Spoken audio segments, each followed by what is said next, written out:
All right, everyone, we start off talking about the GOP also-ran debate. Of course, 4 candidates on the 4th stage. You had Ron DeSantis, Nikki Haley, Vivek Ramaswamy, and Christie.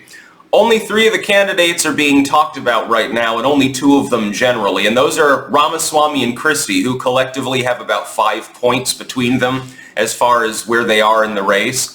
Meanwhile, Nikki Haley and Ron DeSantis appear to have sort of melted into the background at times. DeSantis I don't see being mentioned other than by the shill accounts that single-mindedly talk about DeSantis. Mostly what I'm seeing mentioned is one particular moment from the debate, and the only clip that, by the way, I watched because I was like, this is going to be funny, in which Vivek Ramaswamy pounds Christie effectively and tells him to go eat a nice meal and get the hell off the stage. And so, naturally, the food reference, of course, is why it's funny, because Christie's obese. That's basically all I'm seeing. That's the only moment from the debate that I'm actually seeing posted. That and when Ramaswamy also went after briefly Nikki Haley, saying, well, can you name 3 Ukrainian oblasts? Basically, you're this great foreign policy expert according to you and yourself. Do you even know anything about the country that you pontificate upon on a regular basis? And, of course, she couldn't now. Is it really that meaningful that she doesn't have an encyclopedic memory of all the oblast names in Ukraine? No. Christie couldn't name them either. DeSantis, though, I think the big loser, because, again, right now he's arguably behind Haley in New Hampshire and definitely in South Carolina.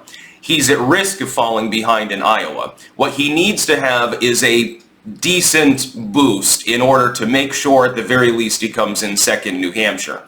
But if I'm not seeing him mentioned, and this is basically the last big pitch before Iowa votes, I just don't see good things ahead for him. I'm seeing notably less tweets about him even from the accounts that back him, sometimes autistically, which gives me an indicator, again, between that and the one viral clip from the whole night being Christie being told to go eat a meal. It was also a boring debate in general. Megyn Kelly actually going after Christie at one point. I'm sure that he'll bitch about that and say the debate was unfair to me as a candidate and stupid shit like that. He's most known, according to Ramaswamy, for closing a bridge, by the way. I think he's more known for sitting on the beach when people weren't supposed to be on the beach because of the shutdown, but that's just me. The most iconic image of Christie's political legacy is him at his heaviest wailing around on the beach with his family. That's the most famous image from his entire political career. So, I mean, the debate doesn't change any metrics. The basic analysis holds, and I hold to this. These debates aren't changing anyone's mind. Nobody cares. Pretty much everyone has already decided on hardline mode, basically, which candidate they support. Most people have chosen Trump. You have a shrinking minority of other people who haven't been convinced to ride on the Trump train, and they keep waffling back and forth between DeSantis and Nikki Haley mainly. You have a few nuts out there for some reason who think Christie is remotely qualified for the job, and then you have sort of a small core group of Ramaswamy fans, mostly because he's a political outsider, and he says things like he said at the debate. He's good at the sound points thing. As far as getting the sound bites in, Vivek Ramaswamy is almost as good as Donald Trump. It's almost like mean tweets delivered on a live debate stage. It harkens back to the 2016 election a little bit, actually watching him when he delivers his one-liners.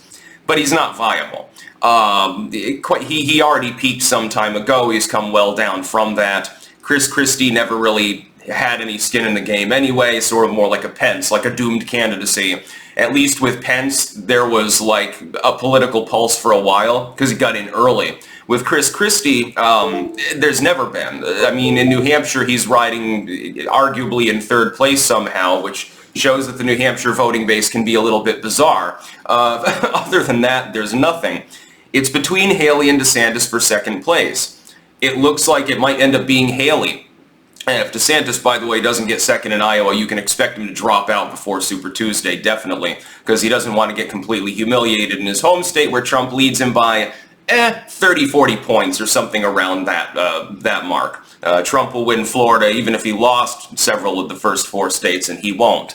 But the debates are useless except for the funny points. The only useful thing about these debates is getting these funny talking points, usually from Ramaswamy, occasionally from Christie. And then Haley occasionally, when antagonized, says or does something off the chain, like making a comment about her boots being ammunition. That was the last debate. We're still trying to figure out exactly what she meant by that. Think she had one too many. She's like, ah, shit, I didn't do a good enough debate performance. It's time to hit the bottle. Just like the Republican version of Hillary Clinton. And DeSantis just sort of a non-entity, oddly enough.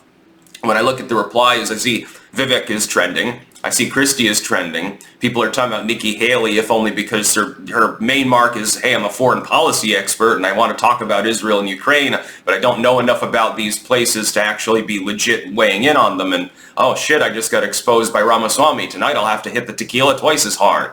I don't see anyone mentioning Ron DeSantis.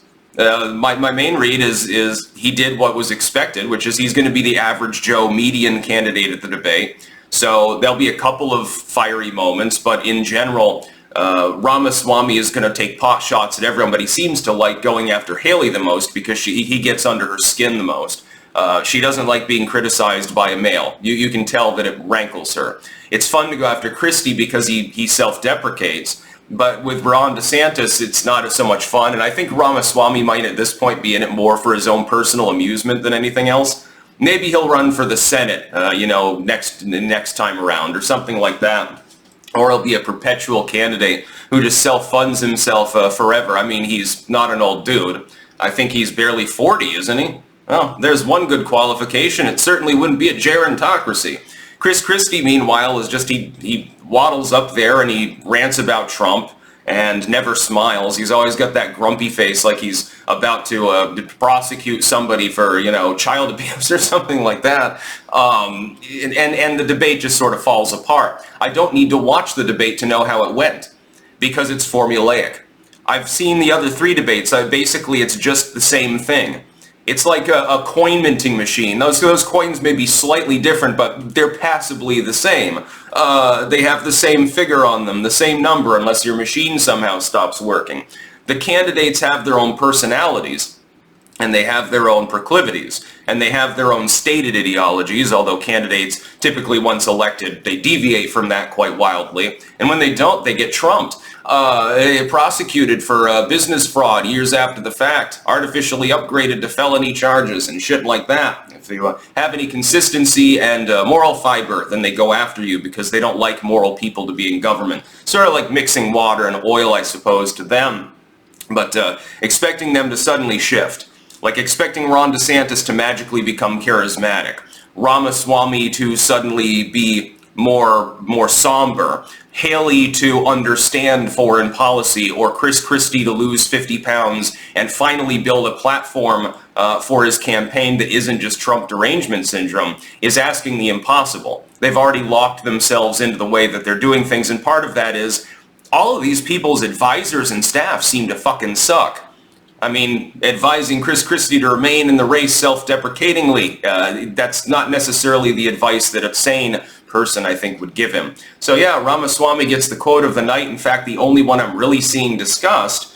That's the debate in a nutshell. Also, I notice a lot fewer people sending me tips about the debate, except for that clip, which is also very, very telling because I know large parts of my audience exceptionally like to watch debates and things like that. I have a feeling more of them tuned it out, said, it's a done deal at this point. Anyway, I'm going to watch Trump and his rally. That's about all.